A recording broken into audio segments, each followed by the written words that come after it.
നമ്മളിപ്പോ കല്യാണം നടത്തുന്നതിനേക്കാൾ കൂടുതൽ മുടക്കുകയാണല്ലോ ചെയ്യാറ്. ഇത്ര വാശിയോടെ ഞാൻ ഈ കല്യാണം മുടക്കി എന്തിനാന്നറിയാവോ?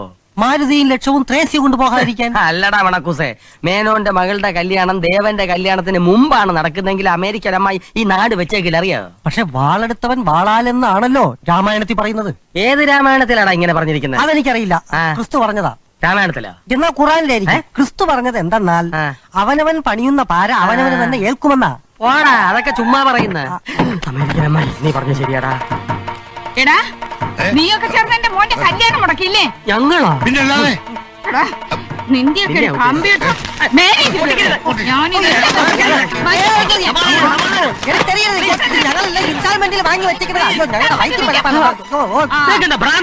അതേടാ ഭ്രാന്താ, നിന്റെയൊക്കെ പാരവെപ്പ് ഇന്നത്തോടെ ഞാൻ തീർക്കും. മാഡം, ഞങ്ങൾ പാര വെച്ചിട്ടല്ല മോന്റെ കല്യാണം മുടങ്ങിയത്. നിങ്ങളുടെ മോൻ ഒരു അമേരിക്കൻ ഭാര്യ ഉള്ള വിവരം അവരറിഞ്ഞു.